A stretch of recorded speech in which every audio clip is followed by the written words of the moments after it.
Zenran.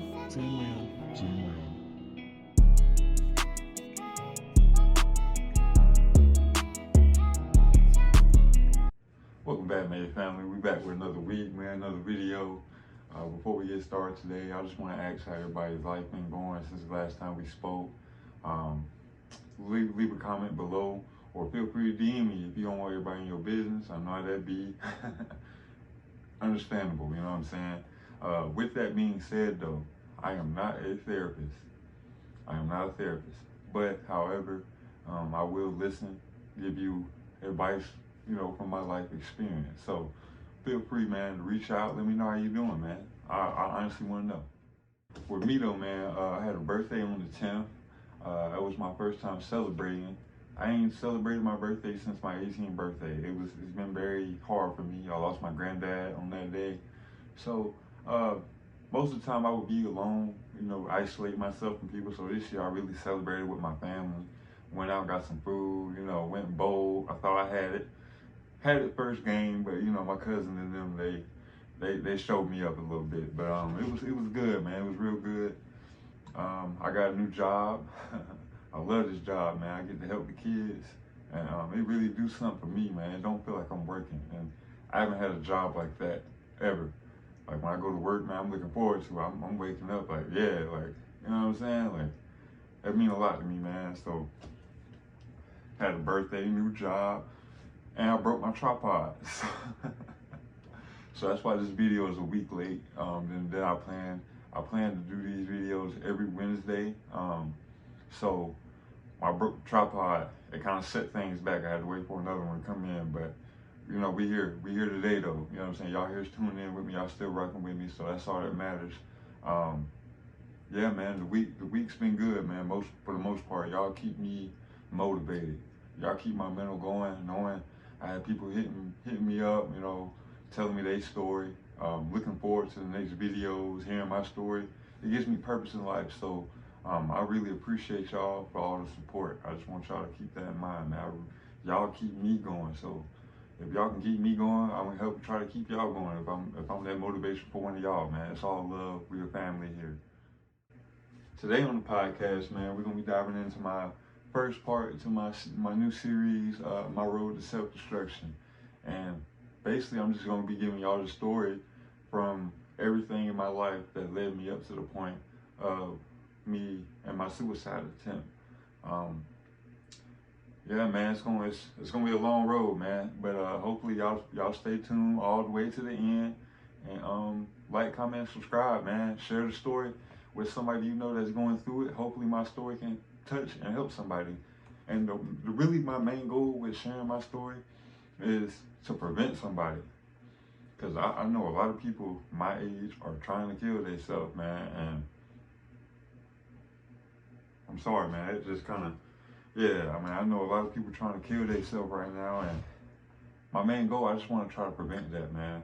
I know I can't stop everybody, but hopefully somebody that's having those thoughts hear my story and they rethink their decision.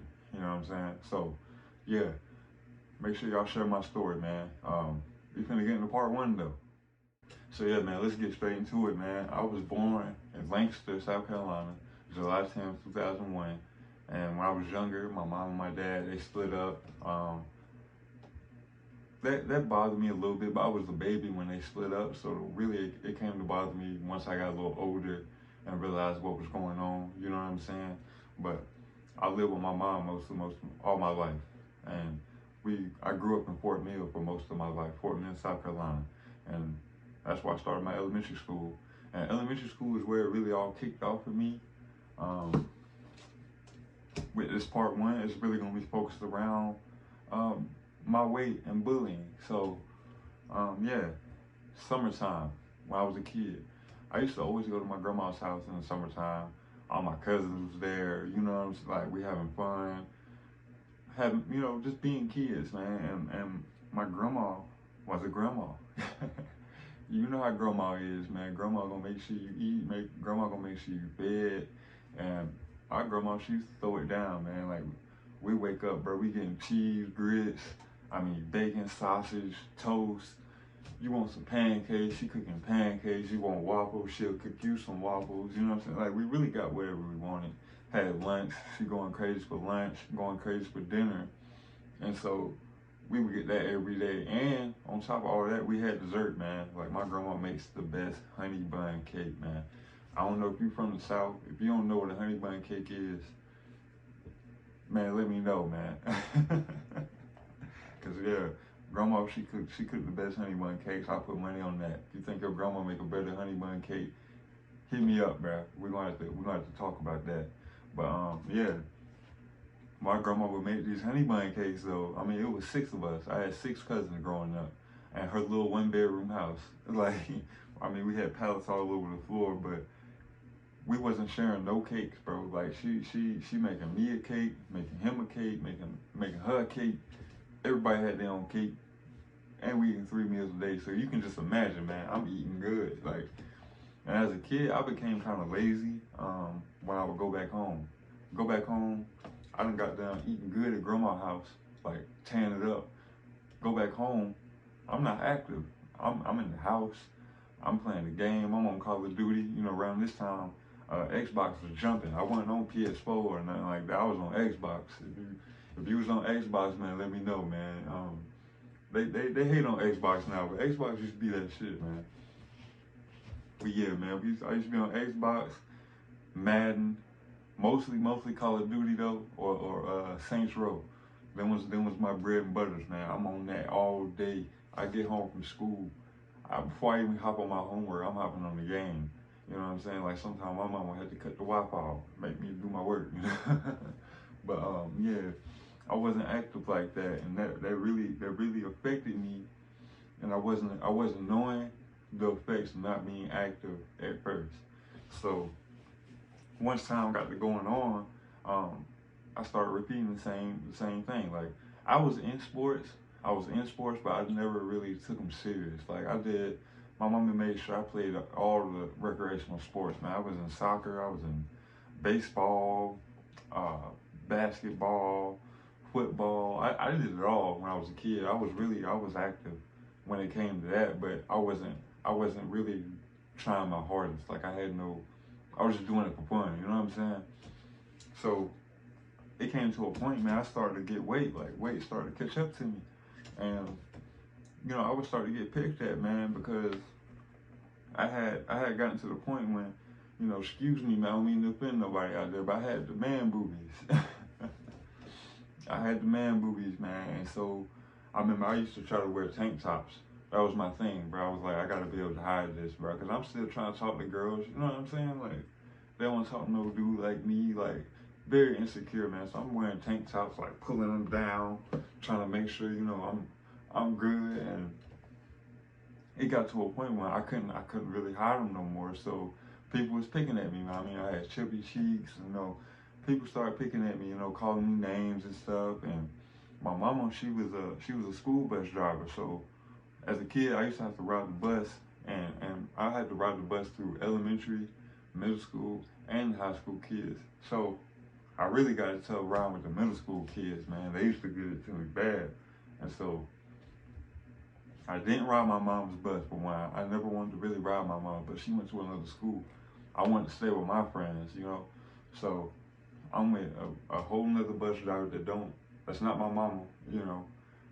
I'm getting picked at, man. I was getting picked at, and at the time, honestly, I have social anxiety, and I never knew it.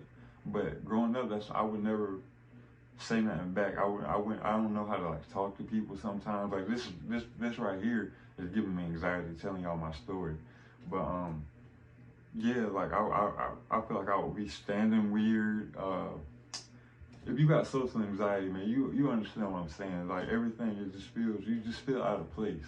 And so on top of me feeling like that, I had weight issues, and they was picking at me. I'm younger than everybody, so I never would really say anything back. I would just take it home with me. And I remember one day it just got too much for me. I broke down in my mom's kitchen. I remember this day, man. I broke down in my mom's kitchen, and she came in and she's like, "What's wrong? What's wrong?" I'm like, the kids they're picking at me because of my weight, and I'm tired of it. And my mama, she gave me a nice question, man, that really clicked with me. She asked me, okay, son, so what are you gonna do about it? And so, like, man, that clicked with me so hard. I was just like, I had to do some self-reflecting. I'm like, I got to do something. And around this time, bro, them commercials on TV for Play 60. And I used to see those commercials. I'm like, well, I need to go outside more. I need to do this, I need to do that more. I need to get active. So that's when I really found the love of football. And football really became like my bread and butter, man. Like, I'm taking all that frustration, all them kids picking at me, all the frustration I had with my personal life, and I'm just knocking kids' heads off. Like, that was my first thing I was good at. Excuse me. That was the first thing I was good at, and it really helped me get tough. It helped me build up a little bit of confidence. I still had confidence issues as I got older, but me playing football and being good at football gave me confidence. Like, I'm good at something. These kids picking at me, but I'm good at something. And then I started to really grow. I'm looking down on kids on the field, man. Like, I had parents hitting my mom like, hey, we need to see his birth certificate. Oh, man, I remember when I played basketball, they used to call me Baby Shaq, man. I was bigger than everybody, man. I started to grow. And so that really set me back going forward in my life, because not everybody has been picked on, and when you get picked on so much, and especially when it's stuff about how you look and how you appear to people, it messes up your self-esteem. Like, you start looking at yourself like, I was in the girls' real, I start looking at myself like, do I look good to, girls? Like, do they think I look good, or I'm ugly and I'm just this? I am what they calling me. I started to believe what they was calling me. So me doing football helped me shed some of that weight off, and I still had weight problems all the way up until about, I would say, ninth grade. Ninth grade, I shot up. But we're gonna save my future for the next parts of the videos. But dealing with my weight, man, that was a really big part of my childhood at first. And so while I'm dealing with my weight, I'm living with my mama. It's just me and my mama. And I used to go to my dad's house on the weekends. And so when I'm going over there, I'm already not feeling confident in myself. But when I go over there, my dad was always like one of them stern dads, man. Like, I'm not gonna say my dad was a bad dad. I'm not gonna say that. I'm not gonna bash the man. That's not the character I have. You know what I'm saying? But when I would go there, he would treat me and my brother different. Like, me and my brother got the treatment of stern, straight face, serious all the time. He not laughing with us. He not joking with us. But my step siblings, I had different step siblings like every other month, man. Like, it was hard to adjust it, man, because like I don't live with my dad, so I'm coming to visit my dad. I got a new step sibling, and when I see the new step sibling, he able to bond my dad better than me. Like, it was so bad sometimes. Like, my step siblings, they could make a joke, my dad bust out laughing. I say something right after that joke, you know what I'm saying? He right back sternness, and then they say something, he right back smiling. So it used to confuse me as a kid. I'm like, dang, I'm getting picked on, so I'm not good enough in these people's eyes. I'm not good enough in these people's eyes, and now I'm not good enough in my father's eyes. So I used to try to impress my dad. You know what I'm saying? I'm trying to get him to be proud of me or be happy to talk to me. I used to think he was like mad at me for what reason. I could never put nothing on it. You know what I'm saying? But I always felt like he was mad at me about something, and that was a lot to deal with as a kid, man. But when I got into football, that really helped, because my dad, he's big on football, man. He's a 49ers fan. Me, I'm a I'm a Washington Commanders fan. You know, they had to change our name 3 times, bro. I don't get that, but yeah, my dad, he's a 49ers fan. if you're a Washington fan, drop that comment, man. Let me know. You know, we definitely family. If you're a Washington fan, you know what I'm saying. Anybody else, y'all good. Nah, I'm just joking, man. But yeah. So it became like the bond became a little bit better. Like it wasn't just, hey son, you got a girlfriend, who your mama with. You know, if you got a single mom, bro, you know them questions your dad had with you when you not with mom, man. You know. And those conversations got a little better where it was always just about football, but I was okay with that because we had something to talk about, and when we would talk, he had a smile on his face. You know what I'm saying? I felt like he was proud of me or something. But it did get hard sometimes because I would even do good in a football game, but he would still be hard on me. It was hard to get a good job, son, and a real genuine good job, son, with no other criticism to it. I know a lot of y'all can probably relate to that, man. Like some fathers, they just be a little too hard on their kids, man. But yeah, for the most part, man, growing up, I was just dealing with that weight and trying to find myself, trying to figure out what I can do to make myself more confident. And so football was my outlet in elementary school, all the way up to middle school, and I quit in middle school. Yeah, man, that's gonna wrap it up for today. That's part one to elementary school. This chapter's gonna be elementary school. Next week, I'm gonna dive into a very touchy topic of sexual abuse, and I know a lot of y'all probably can relate to that. Yeah, a lot of y'all don't talk about it. A lot of men don't talk about it. So I'm gonna be that one to start the conversation. I'm gonna give y'all my story. Hope y'all stay tuned for that one. That's gonna be next week. And yeah, man, just stay safe out here. Like I said in the beginning of the video, my comments are open. My DMs are open. I will reply to all of you. I will. Now I work just like y'all do, so I might not reply like that quick, but I will get back to you. We a family here, so I just want y'all to remember, man, you were made uniquely. Your struggles made you. So it's love, made family. I'll see y'all next week, man.